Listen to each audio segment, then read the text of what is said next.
नमस्कार. हिंदुस्तान पोस्टमध्ये मी हर्षद वैद्य, कॅमेरामन सतीश आणि रोहित यांच्यासह आपल्या सर्वांचं मनपूर्वक स्वागत करतो. आता JNU मध्ये एक घटना घडली. JNU मध्ये पंतप्रधान मोदी, गृहमंत्री अमित शहा यांच्या विरोधात घोषणा दिल्या. घोषणा करणारे इथपर्यंत पोहोचले की मोदी तेरी कबर खुदेंगे असे इथपर्यंत अशा अर्थाच्या घोषणा देण्यापर्यंत या सगळ्या लोकांची मजल गेली. हे सगळं कशासाठी चालू होतं तर दोन जण या या JNUचे दोन माजी विद्यार्थी अटकेत आहेत. त्यांची दोघांची नावं म्हणजे शर्जील इमाम आणि उमर खालिद. या दोघांवरती काय पण जो खटला चालू आहे ह्याच्याबद्दल आपण बोलणारच आहोत. पण ह्या दोघांच्या अटकेविरुद्ध यांना अजूनही जामीन का मिळत नाहीये या विरोधात हे आंदोलन सुरू होतं. आणि ह्या दोघांची प्रक्षोभक भाषणं, या दोघांची जी सगळी कृत्य आहेत ही सगळी समाज माध्यमात उपलब्ध आहेत, सगळ्यांना माहिती आहेत. तरी सुद्धा या लोकांबद्दल हे सगळं चालू आहे. ते नेमकं गौड बंगाल आहे काय? JNUचं हे गौड बंगाल, JNU हेच कायम भारताच्या केंद्रस्थानी येतं, राजकारणाच्या केंद्रस्थानी कायम असतं. हे का होतंय आणि ह्या सगळ्या चळवळीचं नेमकं सगळं स्वरूप काय आहे ह्या सगळं जाणून घेण्यासाठी आज आपल्यासोबत उपस्थित आहेत. नेमकं ह्याच्यामधलं खरं कारण आणि खरी परिस्थिती जाणून घेण्यासाठी आज आपल्यासोबत उपस्थित आहेत ज्येष्ठ विधिज्ञ संजीव पुनाळेकर सर. सर, आपलं मनपूर्वक स्वागत. सर, पहिलाच प्रश्न मला त्या खटल्याला धरून आहे की या दोघांचाही जामीन नाकारलेला आहे. हे किती वर्ष खितपत पडणार? कारण 2005 पासूनही केस चालू आहे त्यांच्यावरती. गेली 5 वर्ष त्यांना जामीन सुद्धा मिळालेला नाही. केव्हा होणार ही गोष्ट? किती वर्षातून खितपत पडणार? नाही, 2018 मध्ये अटक झाली होती आणि त्यानंतर ती चालू आहे. आता विषय कसा आहे की किती काळ चालू शकते, कारण या केसमध्ये ते जे आरोपी आहेत शर्जील इमाम आणि उमर खालिद हे आणि त्यांच्या सहकाऱ्यांनी प्रचंड उशीर केलेला आहे. आता ते असं म्हणतात की आमची केस चालली नाही. मी तुम्हाला सांगतो की मी स्वतः कित्येक केसमध्ये वकील होतो. बेस्ट बेकरीमध्ये मी वकील होतो, मालेगाव 2008च्या खटल्यामध्ये होतो, दाभोळकर केसमध्ये सुरुवातीला मी वकील होतो. त्याच्यानंतर इथे जे ठाणा ब्लास्ट, मडगाव ब्लास्ट या सगळ्या केसेसमध्ये मी हायकोर्टामध्ये धाव घेतली होती की आमची केस रोज चालवा, जे साक्षीदार ते तपासा, मी उलट तपासणी करू. मला प्रश्न विचारायचा आहे, हा जो उमर खालिद आहे याने असा काही अर्ज केला का हो? याच्या मागे कपिल सिब्बल सारखे वकील आहेत, याच्या मागे अभिषेक मनी सिंघवी आहेत, पण यांनी यातलं काही केलं नाही. म्हणजे मुळात यांचा बेतच असा होता की जामीन घेऊन बाहेर यायचं आणि केस चालू द्यायची नाही. आता केस चालली नाही, चालायला पाहिजे, पण जामिनाबाबत तरी यांनी काय केलंय? जामिनाबद्दल पुराव्यासकट मी तुम्हाला सांगतो की ही मंडळी जामिनाचे अर्ज करत होती आणि जरासं असं दिसलं की ते न्यायाधीश आपल्या पक्षातले नाही आहेत की तो अर्ज मागे घ्यायचा, पुन्हा 2 महिन्यांनी करायचा. म्हणजे हा न्यायसंस्थेबद्दल यांनी अविश्वास दाखवला होता. यांची न्यायालयासमोर चालवण्याची तयारी नव्हती आणि म्हणून हा उशीर झालेला आहे. बरं, खालच्या कोर्टामध्ये काय सांगतात की आमचा जामिनाचा अर्ज आहे, चालवू नका. खालच्या कोर्टात तरी किती अर्ज केलेत की चालवा म्हणून. म्हणजे ही मंडळी ढोंगी आहेत आणि हा जो उशीर झालाय, उशीर होणं दुर्दैवी आहे. भारतामध्ये न्याय यंत्रणेमध्ये काही समस्या आहेत, काही तपास यंत्रणेच्या समस्या आहेत, त्यामुळे आरोपींवर अन्याय होतो.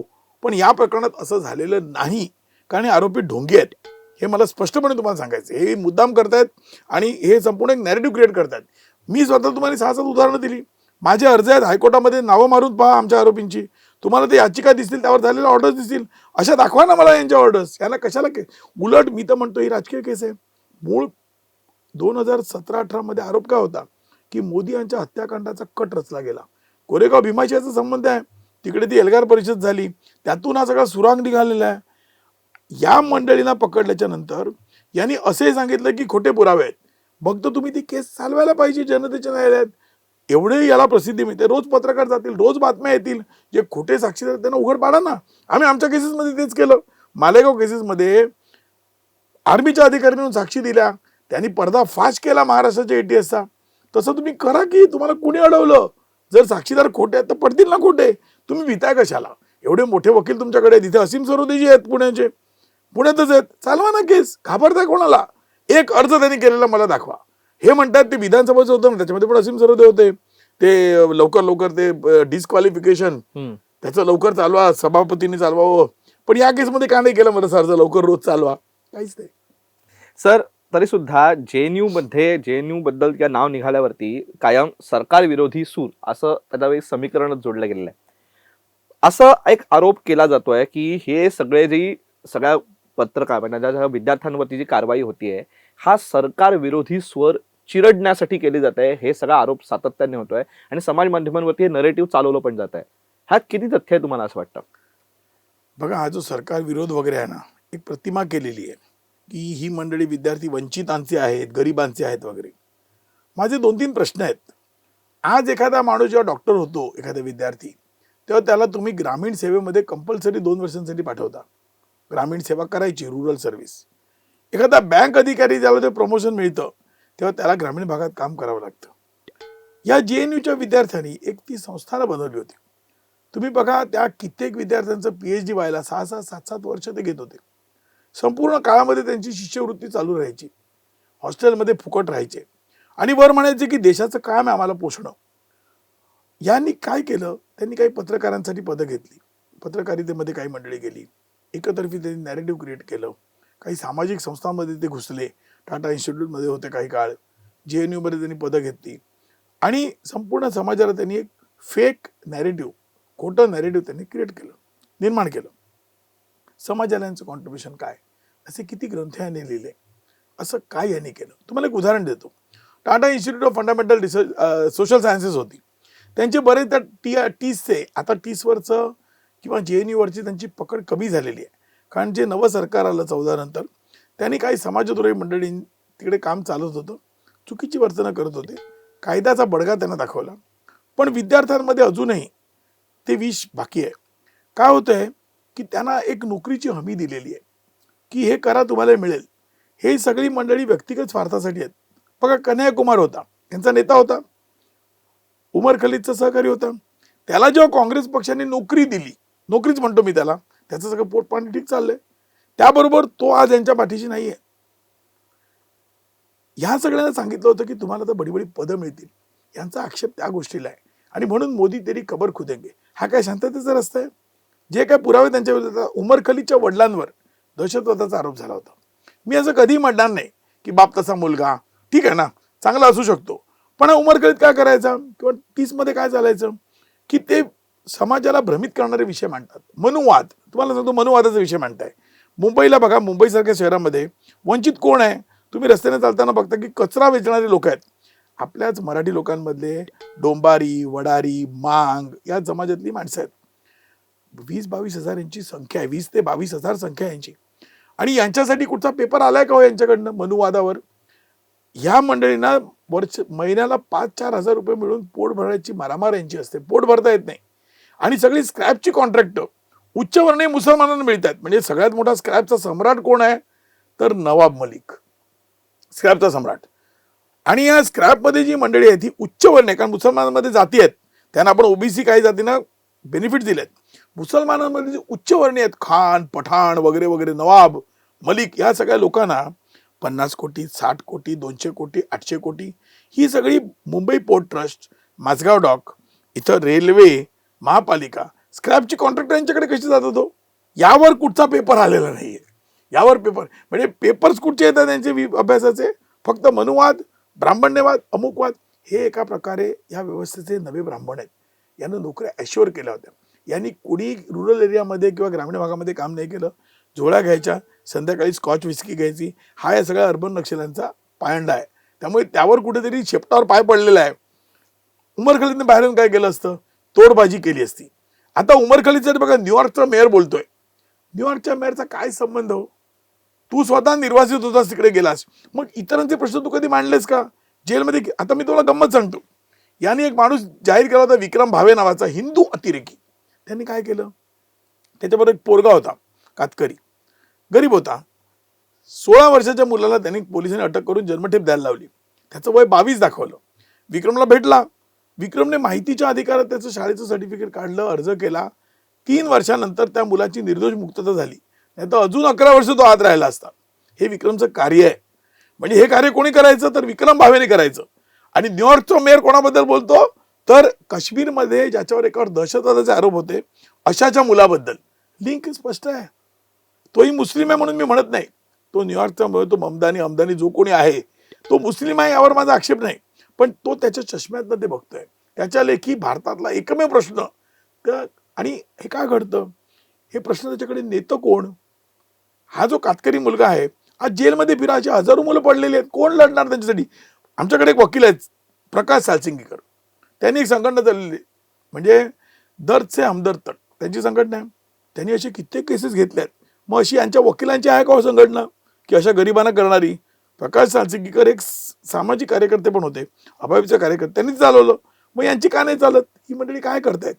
यांना शहरातच राहायचंय, यांना सगळे उपभोग घ्यायचे आहेत आणि वरती समाजाला आपले उपकार सांगायचे. समाजाचं कॉन्ट्रीब्युशन काही नाही, हे देशद्रोहीच आहेत आणि म्हणून यांना केस चालवायचे नाही. आज सुद्धा बघा, एका वर्षानंतर तुम्हाला सांगतो हे ट्रायल करणार नाहीत, 1 वर्ष झालं म्हणून परत जातील. यांना कुठच्याही साक्षीदार तपासायचंच नाही, कारण यांच्यावर केस, मी स्पष्ट सांगतो, उमर खलीद विरुद्ध एवढे पुरावे आहेत की निश्चित त्याचं कन्व्हिक्शन येईल, त्याला नक्की शिक्षा होईल. सर, साधारणपणे आपल्याकडे ह्या सगळ्याकडे एक नेरेटिव्ह असा पसरवला जातो की साधारणपणे शैक्षणिक संस्था ज्या आहेत त्यांना एक डाव्या संघटनांचं एक लेबल लावलं जातं आणि त्याच्यामध्ये ते त्या संघटना, डाव्या संघटनेने त्यांचं लेबल लावलं गेलं की ते मोदी विरोधी आहेत, म्हणजे सध्याच्या सरकार विरोधी आहेत, म्हणून त्यांच्यावरती कारवाई केली जाते, हे सांगितलं जातं. यात किती तथ्य आहे? खरं म्हणजे वस्तुस्थिती उलट आहे. ते मोदींच्या विरोधात म्हणून त्याच्यावर कारवाई केली जात नाही. मोदींच्या कारभाराचा त्यांना त्रास होतो, त्यांच्या पोटावर पाय आलेला आहे, म्हणून ते मोदींना शिव्या देत आहेत. जर विद्यार्थ्यांचे प्रश्न असते, मला एक गोष्ट सांगा, तर मुंबईतले विद्यार्थी, मुंबई ही सगळ्यात जागरूक शहर आहे, गिरणी कामगारांचं शहर आहे. हे आहे का हो दिल्लीचं? दिल्लीबद्दल मी काय बदनामीचं विधान करणार, उद्या तुमच्या बाजूवर खटला व्हायचा. पण कामगारांचं शहर, जागृत शहर हे आपलं मुंबई आहे. पण मुंबईतल्या विद्यार्थी सगळे का नाही करत हो?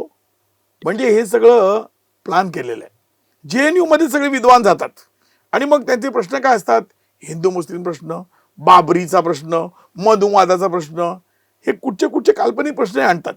मला एकच सांगा ना, JNU पूर्वी होतं, नेहरूंच्या नावाने ती युनिव्हर्सिटी, इंदिरा गांधींच्या आधीपासून ते 84 मध्ये इंदिरा गांधींची हत्या झाली, 82 मध्ये 1982 मध्ये गिरणी कामगारांचा संप झाला. त्यावर JNU मध्ये काय झालं का हो? एवढा मोठा लढा इकडे झाला, काही त्यांनी JNU मध्ये काय झालं नाही. ठिकठिकाणी आंदोलनं झाली, पण शेतकरी आंदोलनाच्या वेळेला झालं. ती गंमत बघा तुम्ही, का झालं शेतकरी आंदोलनाच्या वेळेला? कारण शेतकरी आंदोलनामध्ये मोदींचं शासन आम्ही उलथून पाडू. गिरणी कामगारांचं जे होतं त्यावेळेला इंदिरा गांधी सत्तेत होत्या. इंदिरा गांधी, तेव्हा सीताराम येचुरी होते, त्यांच्या पत्नी होत्या, ही सगळी JNU कंट्रोल करत होती. मग तेव्हा गिरणी कामगारांसाठी JNU बंद पाडलं का तुम्ही? कारण सत्तेत इंदिरा गांधी होत्या आणि एक कम्युनिस्ट इंदिरा गांधीचे भाट होते, त्यामुळे केलं नाही. म्हणजे कामगारांचे काय प्रश्न त्यांना काय देणं घेणं नाहीये. यांचा प्रश्न सगळा CA बद्दल लढत होते.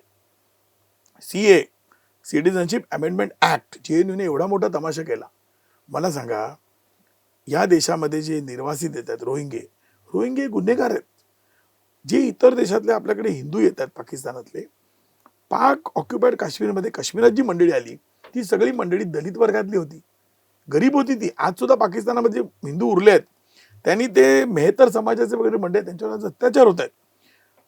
काश्मीर सारख्या ठिकाणी कायदा असा होता की स्त्रीने जर लग्न केलं बाहेर तर तिचं नागरिकत्व निघून जाणार काश्मीरचं, तिला प्रॉपर्टी तिच्या नवऱ्याला घेता येणार नाही. परंतु काश्मीरी पुरुषाशी लग्न केलं तर बायकोला मात्र घेता येईल. हा पुरुष प्रधानता होती.